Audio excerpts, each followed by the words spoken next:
Hello everyone, दोस्तों आप सभी का स्वागत है। अभी सीपीओ का जो रीसेंट एग्ज़ाम हुआ है उसके अंदर time speed distance border steam के बहुत सारे क्वेश्चंस पूछे गए हैं। ठीक है, तो मैं धीमे धीमे करके आपको वो क्वेश्चन सॉल्व करा देता हूँ। ये क्या कह रहा है, a man travels some distance from his house to the exhibition ground by an auto at a speed of 30 kilometre per hour, यानी कि 30 किलोमीटर प्रति घंटे की रफ्तार से अगर ये भागता है from his house to exhibition ground और वापस लौटता है 50 किलोमीटर पर आवर की स्पीड से, तो उसकी एवरेज स्पीड क्या होगी।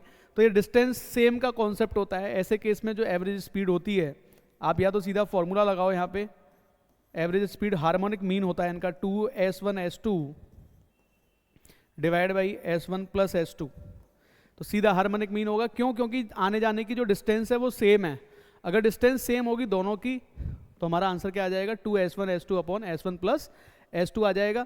तो यहाँ से हमारा आंसर बनेगा 2 इंटू s1 है 30, s2 है 50 और 30 और 50 होते हैं 80 से डिवाइड कर देंगे इसको, 0 चला जाएगा 2 से 4 टाइम्स, यानी कि 150/4 यानी कि 37.5 kilometre per our, 37.5 kilometre per our उसकी स्पीड आ जाएगी।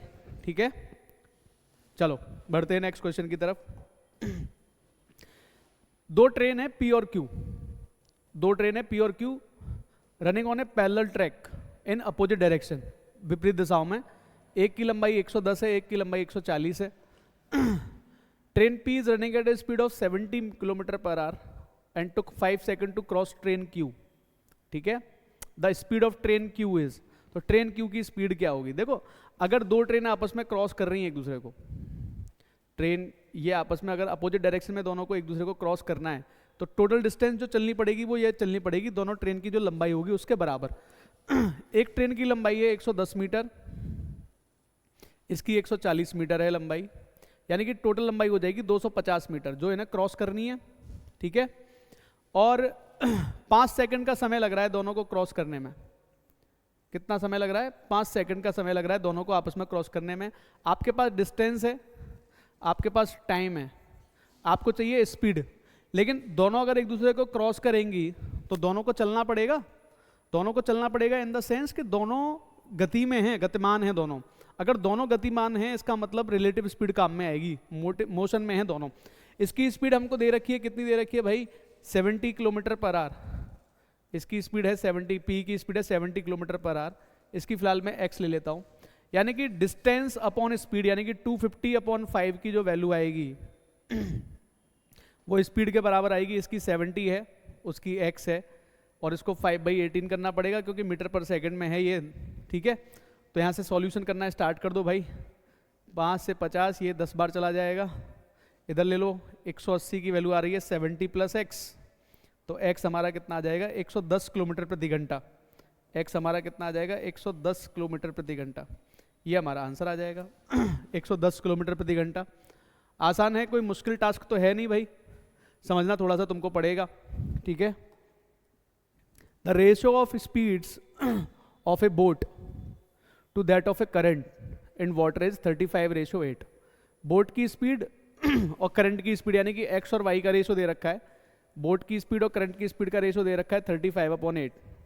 ठीक है, और क्या कह रहा है, the boat goes along with the current in 5 hours 10 minutes। Along the current मतलब जिस दिशा में धारा चल रही है, धारा के अनुकूल डाउन द स्ट्रीम जा रही है। What will be the time taken by the boat to come back. तो कम बैक करने में, यानी कि अप स्ट्रीम आने में कितना टाइम लगेगा। तो एक बात समझो जरा ध्यान से, डिस्टेंस इक्वल है ना यहाँ पे, तो डाउन स्ट्रीम में जो स्पीड होगी दैट वुड बी 35 + 8, और अप स्ट्रीम में जो स्पीड होगी दैट वुड बी 35 - 8, यानी कि जो दोनों की स्पीड का रेशो होगा 43/27 होगा। ठीक है भाई, दोनों की स्पीड का रेशो कितना होगा 43/27। तो टाइम का रेशो क्या होगा दोनों का, तो डाउन स्ट्रीम का टाइम और अप स्ट्रीम का टाइम का रेशो कितना आ जाएगा, उल्टा कर देना इसको, ये 27 हो जाएगा, ये 43 हो जाएगा। 27 की वैल्यू हमें कितना टाइम लग रहा है ये देख लो, 5 घंटे 30 मिनट 5 घंटे 30 मिनट 10 मिनट, यानी कि 310 मिनट। कितनी मिनट लग रही हैं भाई, 1 घंटे में 60 मिनट होती हैं, यानी कि 310 मिनट लग रही हैं। यहाँ 310 मिनट लग रही हैं। तो यहाँ पे कितना टाइम लग जाएगा? तो 310 डिवाइड बाई 27 मल्टीप्लाई बाई 43। अब इस क्वेश्चन को देख रहे हो, ऑप्शंस दूर दूर है ना, काफी दूर दूर है, तो सॉल्व कर लो। देखो 43 से 0, 43 बन जा 43, कैरी करेगा 4, 43 से 129, 133 और डिवाइड बाई 27। 27 से अगर मैंने भाग लगाया तो 27 से कितनी बार जाएगा ये अप्रोक्स? 27 से जाएगा ये 4 बार, यानी कि 108। ठीक है, या फिर एक काम करें, 5 घंटे 10 मिनट ही ले लूँ मैं, वो ज़्यादा बेटर पड़ेगा, अब सीधा घंटे में निकल के आ जाएगा हमारा। चलो अब इससे कर लिया तो इससे कर लो, इसमें एक काम और कर लो, ये मिनट से ना तो डिवाइड बाई 60 कर लेना है इसको, बस थोड़ा और आसान पड़ेगा, इसको हटा दो। ठीक है 1333 डिवाइड बाई 6 सत्ते 42 हो जाएंगे, 6 दूनी 12, 12 और 4 16, 162 आ रहा है ये। 162 से कितनी बार जाएगा ये है 16 से कितनी, 162 से कितनी बार जाना चाहिए अप्रोक्स? 16 अट्ठे 128 होते हैं, तो 8 बार अगर इसको देखूं मल्टीप्लाई करके मैं, 8 दूनी 16, ठीक है, कैरी करेगा 1, 48 और 1 49, कैरी करेगा 4, 8 और 4 12, तो क्या ये 8 बार जा रहा है? तो हमारा आंसर कौन सा बनेगा? C option. 8 घंटे 13 मिनट्स और 48 सेकंड। बस किस लिए दिया है? थोड़ी सी कैलकुलेशन करानी है आप लोगों से। क्वेश्चन किस लिए दिया गया है? थोड़ी सी कैलकुलेशन करानी है आप लोगों से, उस कैलकुलेशन से तो बचना है। थोड़ा सा दिमाग लगाना था, आंसर आ गया। ठीक है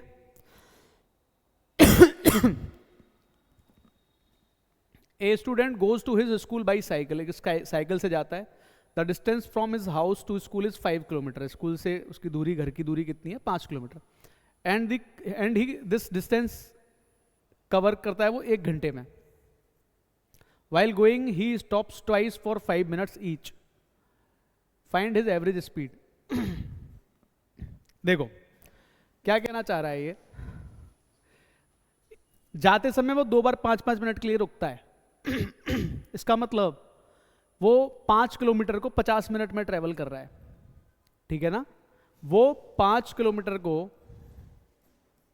50 मिनट में ट्रेवल कर रहा है, और मिनट को मल्टीप्लाई कर दो, यानी कि डिवाइड बाई 60 करना पड़ेगा। तो अप्रोक्स इसकी स्पीड जो निकल के आ जाएगी वो कितनी आ जाएगी? 6 किलोमीटर पर आवर। इतना सा पॉइंट ध्यान में रखना था। 1 घंटा नहीं चल रहा है, फिर पूरा 5-5 मिनट रुक रहा है। अगर 5-5 मिनट रुक रहा है 2 बार, तो मतलब 10 मिनट के लिए ब्रेक, और 10 मिनट का अगर ब्रेक ले लिया तो 1 घंटे में से 10 मिनट कर दो माइनस, तो उसके पास कितना टाइम रह जाएगा? 50 मिनट्स। चलो नेक्स्ट क्वेश्चन की तरफ आ जाओ। ए thief running at 7 kilometre per our, और एक पुलिस वाले के द्वारा चेज किया जाता है। देखो ऐसे क्वेश्चन आजकल आ रहे हैं, ध्यान दे लेना है ना थोड़ा सा इस क्वेश्चन के ऊपर। A thief running at 7 kilometre per hour is chased by a policeman whose speed is 12 kilometre per hour. If the thief is 280 metre ahead of the policeman, then the time required for the policeman to catch the thief will be. तो thief को कितने time में police वाला पकड़ लेगा? असली मुद्दा यहाँ पे आ गया है। ठीक है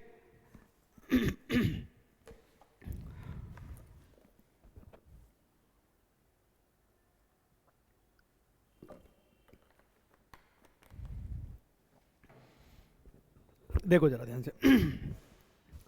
280 मीटर वैसे ही आगे है। देखो ये 280 मीटर आगे है, ये पुलिस वाला है, यहाँ पर थीफ है। एक बात का विशेष ध्यान रखना चाहिए आप लोगों को, जब भी पुलिस चोर को पकड़ेगा, पुलिस की स्पीड है 12 किलोमीटर पर आवर, और चोर की जो स्पीड है वो है 7 किलोमीटर पर आवर। एक की स्पीड है 12, एक की स्पीड है 7। मतलब अगर जनरली एक साथ भागें तो तुरंत पकड़ लेगा पुलिस वाला उसको। इसका मतलब क्या होता है कि ये जो डिस्टेंस होती है ना 280, यही डिस्टेंस इसको कवर करनी होती है, यही डिस्टेंस इसको कवर करनी होती है, यही डिस्टेंस का असली मुद्दा है। यानी कि डिस्टेंस जो कवर करनी है वो करनी है 280 मीटर, और किससे रिलेटिव स्पीड से ट्रेवल करना होता है? 12 में से 7 को माइनस कर देना, यानी कि 5 किलोमीटर पर आवर की स्पीड से ट्रेवल करना होता है। अब आंसर किस में दिया है? मिनट में दिया है। तो हम क्या करेंगे? मुझे टाइम चाहिए, डिस्टेंस अपॉन स्पीड होगा, लेकिन स्पीड मुझे कैसे बनानी है, मीटर पर सेकंड में कन्वर्ट कर लो, तो 280 डिवाइड बाई 5 इंटू 5/18, 18 ऊपर चला जाएगा। अभी आंसर सेकंड्स में आएगा, डिवाइड बाई 1/60 कर लेना, मिनट में निकल के आ जाएगा। यहीं पर कर लो सारी चीज़ें, इधर उधर भागने की ज़रूरत नहीं है। इसको काटा मैंने 6 से 3 बार, 84/25 आ गया, तो 25 दिया 75, 3 सही 9/25 मिनट में कवर कर दिया यार, 3 सही 9/25 मिनट में कवर हो जाएगा। ज़्यादा कैलकुलेशन की तरफ ऐसे नहीं भागना है, बस यहाँ समझना है कि कहना क्या चाह रहा है।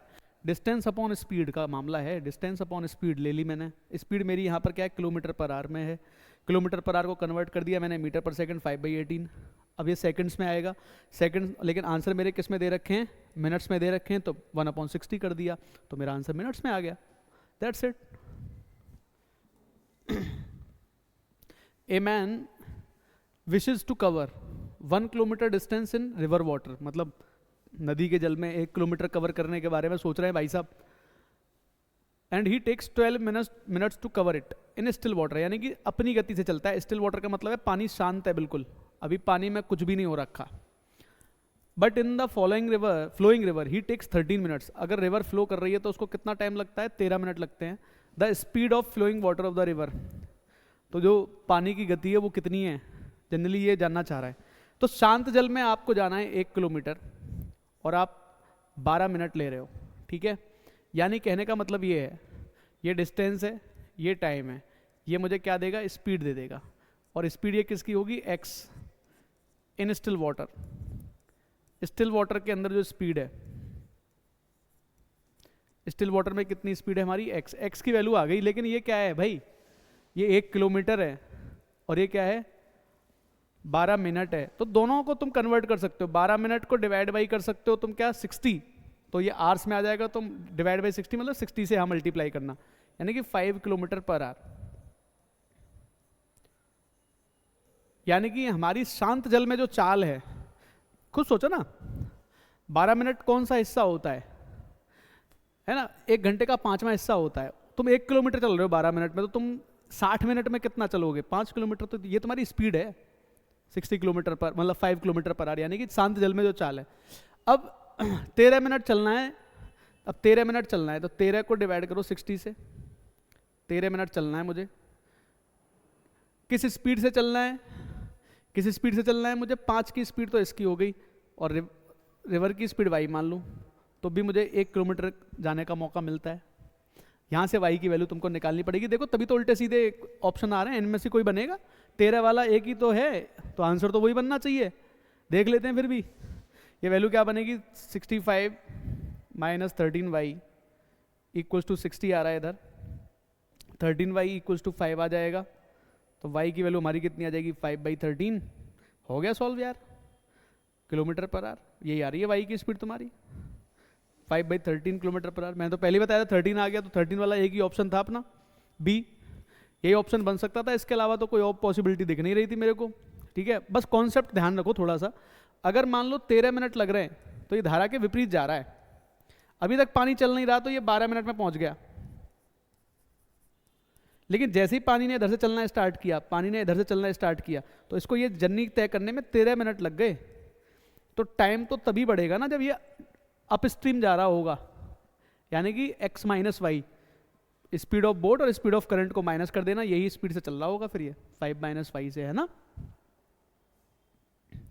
ए car covers 20 kilometre in first quarter of an hour. First quarter of an hour का मतलब 15 मिनट में 1/4 टाइम, 15 मिनट में 20 किलोमीटर जा रही है, 1 घंटे में 80 किलोमीटर जाएगी। 25 kilometre in second quarter of that our and 15 kilometre in the third quarter. Okay, the average speed of the car over the entire journey. तो पहले तुम्हें यह सोचना